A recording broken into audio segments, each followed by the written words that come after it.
Elon Musk एक ऐसा इंसान जो एक बार किसी काम या क्रिएटिविटी को सोच ले तो उसे सच करके ही दम लेता, क्योंकि इस इंसान के मन में एक ही बात बैठी है, वो ये है कि कुछ भी असंभव नहीं है। तो भैया एलोन मस्क बन गए हैं दुनिया के सबसे अमीर इंसान। पहले नंबर 1 पर आते थे जेफ बेजोस, पर उनको एलोन मस्क अब नंबर 1 पर आ गए हैं। दोस्तों, जहाँ कोरोना वायरस ने हम लोगों के लिए मुसीबत था, तो वहीं दोस्तों एलन मस्क ने कोरोना काल में इनके संपत्ति में 5 गुना बढ़ोतरी हुई। जहां 2020 के स्टार्टिंग में उनकी संपत्ति 27 बिलियन डॉलर की थी, तो वहीं अब इनकी संपत्ति हो गई है 188 बिलियन डॉलर। तो दोस्तों, इनके बारे में सब कुछ जानने के लिए वीडियो को आखिर तक देखते रहिए। दोस्तों, एलन मस्क अधिकतर दुनिया के भविष्य को लेकर सोचते रहे हैं। बचपन से ही 10 साल की उम्र से वो इतनी किताब पर पढ़ लिए थे कि जितनी कि एक ग्रेजुएट लेवल तक का इंसान भी नहीं पढ़ पाया होता है। 12 साल की उम्र में गेम खेलते हुए घर पर कंप्यूटर से एक गेम बना डाला और उस गेम को उन्होंने $500 के अंदर पहली दफ़ा एक ऑनलाइन कंपनी को सेल कर दिया। इसका मतलब यह है कि इंसान किताबों को पढ़कर सीख समझकर खुद भी कुछ भी कर सकता है। फोर्ब्स के अनुसार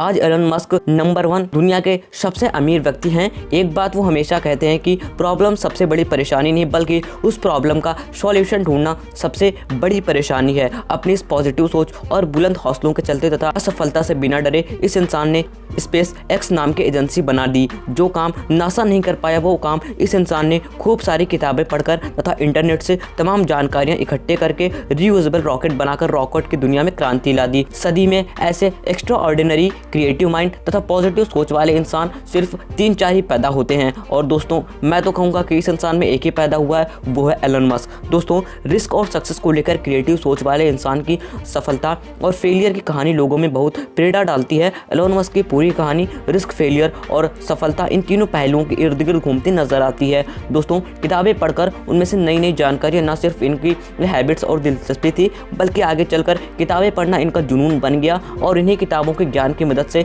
इन्होंने अविश्वसनीय और अद्भुत काम कर डाले। जहां एक तरफ 10 से 11 साल की उम्र के बच्चे थोड़ी सी पढ़ाई करते और अधिकतर खेल कूद में व्यस्त रहते, वहीं दूसरी तरफ यह इंसान अपना अधिकतर समय किताबों को पढ़ने में निकाल देता था। जिस किताब को अमूमन पूरी तरह पढ़ने में 10 दिन लगते हैं, तो वहीं ये जनाब ऐसी किताबों को सिर्फ 3 दिनों में पढ़कर ही खत्म कर देते थे। किताबें पढ़ने का इन्हें इतना ज़्यादा शौक था इन्हें कि साल भर में स्कूल की छोटी सी लाइब्रेरी की लगभग सभी किताबें पढ़ डाली थी और नई किताबें आने का इंतजार करते थे। किताबें पढ़ने तथा उन किताबों से ज्ञान हासिल करने के इनके इस जुनून के चलते 10 की उम्र में उनको कंप्यूटर चलाने तथा सीखने के प्रेरित बहुत रुचि हुई, जिसके चलते किताब पढ़कर 12 साल की उम्र में एक छोटी सी प्रोग्रामिंग सीखकर ब्लास्टर नाम की एक गेम बना डाली। आपको ये जानकर हैरानी होगी कि प्रोग्रामिंग एलन मस्क ने किसी ट्रेनिंग इंस्टीट्यूट से नहीं सीखी थी, बल्कि किताबों को पढ़कर ही बार बार प्रोग्रामिंग करते रहे और प्रोग्रामिंग सीख डाली। इस गेम को उन्होंने PCS टेक्नोलॉजी नाम की एक ऑनलाइन कंपनी को $500 में बेच डाली। वह बचपन में आइजैक असीमोव की टेक्नोलॉजी पर बेस्ड किताबें पढ़ा करते थे। इसी वजह से बहुत कम उम्र से ही उनको टेक्नोलॉजी का अच्छा ज्ञान हो गया था। बचपन में एलन मस्क को स्कूल के दिनों में बहुत परेशान किया जाता था। एक बार तो कुछ लड़कों ग्रुप में उन्हें सीढ़ियों से धक्का दे दिया और उन्हें तब तक मारा जब तक वो बेहोश नहीं हो गए। इसके चलते एलन मस्क कई दिनों को हॉस्पिटल में भर्ती रहे। भले ही बचपन में एलन मस्क को इतनी सारी दिक्कतें झेलनी पड़ी, लेकिन आगे चलकर एलन मस्क ने मानवता के हित के लिए बहुत ही सराहनीय काम किए हैं। दोस्तों, उस समय अलग अलग दामों में कई प्रकार की येलो बुक्स हुआ करती थी, जिसमें अलग प्रकार की जानकारियां होती थीं। उस समय इंटरनेट नया नया आया था। उन दिनों एलन मस्क इंटरनेट खूब यूज़ किया करते थे। इंटरनेट की अहमियत को जानने समझने के बाद एलन मस्क ने अंदाज़ा लगा लिया था कि आने वाले समय में इसी का बोलबाला रहेगा। इसके लिए उन्होंने अगस्त 1995 में एलन मस्क ने अपने भाई के साथ JIP2 नाम की एक सॉफ्टवेयर कंपनी शुरू की, जिससे आगे चलकर कॉम्पैक नाम की दिग्गज कंपनी ने $307 मिलियन की खरीद ली। इस कंपनी को बिकने के बाद एलन मस्क को 7% शेयर के हिसाब से कुल $22 मिलियन मिले। इसके बाद एलन मस्क ने इन पैसों में से $10 मिलियन का इन्वेस्टमेंट करते हुए एक फाइनेंशियल सर्विस देने वाली X.com की स्थापना की। दोस्तों, 1 साल बाद यह कंपनी कॉन्फिनिटी नाम की एक कंपनी के साथ जुड़ गई। कॉन्फिनिटी मनी ट्रांसफर सर्विस देने वाली ये वह कंपनी जिसे आज हम पेपाल के नाम से भी जानते हैं, और तब से लेकर आज तक भी पेपाल इंटरनेशनली तौर पर लोगों के बीच मनी ट्रांसफर का सबसे लोकप्रिय माध्यम रहा है।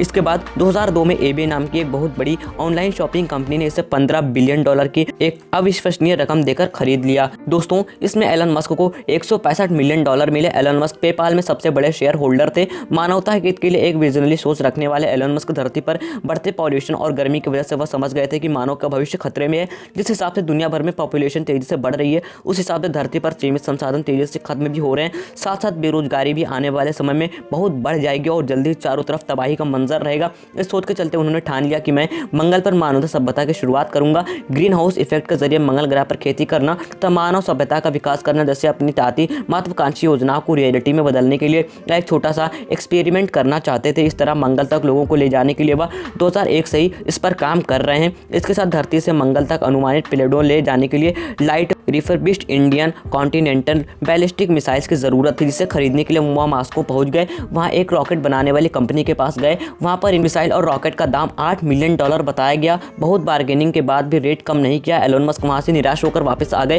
क्योंकि वह रेट उनके बजट से बहुत अधिक था। मिसाइलों का रेट उनके अंदाजे से बहुत अधिक निकला, लेकिन निराश होने के बावजूद भी उन्होंने हार नहीं मानी। वह कई दिनों तक बहुत सी ऐसी कंपनियों के पास गए जहाँ रॉकेट के अलग अलग पार्ट्स बनाए जाते थे। इन सब के बाद उन्होंने तय कर लिया कि क्यों ना अफोर्डेबल रॉकेट बनाया जाए। बस फिर क्या था, इसके लिए जनाब ने खुद ही किताबों और इंटरनेट की मदद से खूब सारी जानकारी जुटाई और अच्छे से रॉकेट को साइंस समझकर एक टीम बनाई और स्पेस एक्स नाम की कंपनी तैयार कर दी, जिसमें उनका उद्देश्य रॉकेट टेक्नोलॉजी को उपयोग से लाते हुए स्पेस लॉन्च व्हीकल बनाना था। एलोन मस्क ने $165 मिलियन में से $100 मिलियन से स्पेस एक्स कंपनी की शुरुआत की। इसके बाद एलोन मस्क ने भविष्य को लेकर एक ऐसा सपना देखा जिसमें उन्होंने कहा कि हम 2030 तक वह इंसानों को मंगल ग्रह पर बसाने की पूरी कोशिश करेंगे। के बाद इसी सोच से 2003 में एलोन मस्क 2 लोगों के साथ मिलकर टेस्ला नाम की कंपनी की शुरुआत भी की। टेस्ला कंपनी में इन्वेस्टमेंट करने के बाद उनका मेन मकसद यहाँ भी लो कॉस्ट पर इलेक्ट्रॉनिक कार बनाना था। टेस्ला कंपनी के इलेक्ट्रिक कार की खासियत से पूरी दुनिया वाकिफ है। स्पेस एक्स ने 2006 में अपना पहला रॉकेट लॉन्च किया। लॉन्च के 41 सेकंड बाद वो रॉकेट ब्लास्ट हो गया। 2006 में मस्क ने अपने कजन की कंपनी सोलर सिटी को फाइनेंशियल कैपिटल मुहैया करवाकर इसे शुरू करने में अहम रोल उन्होंने दिया। आगे चलकर 2016 में टेस्ला ने सोलर सिटी को अपने अंतर्गत ले लिया और आज के समय में सोलर सिटी पूरी तरह से टेस्ला के अंतर्गत ही काम करती है। दिसंबर 2015 में एलोन मस्क ने एक आर्टिफिशियल इंटेलिजेंस रिसर्च कंपनी की शुरुआत की। कंपनी का नाम ओपन एआई रखा गया, जिसके जरिए वो मानवता की सुविधा ही तथा सुरक्षा के लिए इस पर काम। 2017 में एलोन मस्क न्यूरालिंक कंपनी के को फाउंडर बने। यह कंपनी आर्टिफिशियल इंटेलिजेंस और ह्यूमन ब्रेन को आपस में जोड़ने में लगी हुई है। तो भैया टोटल मिलाकर अगर हम लोग देखा जाए तो एलोन मस्क अपनी अद्भुत क्रांतिकारी सोच के चलते मानवता हित के लिए कितने सारे काम कर रहे हैं। तो दोस्तों आज की हमारी वीडियो में इतना ही। मिलेंगे नेक्स्ट वीडियो में। अगर आपको हमारी वीडियो पसंद आई तो वीडियो को लाइक जरूर करना और हमारे चैनल को सब्सक्राइब करके बेल आइकन को भी जरूर प्रेस कर लीजिएगा।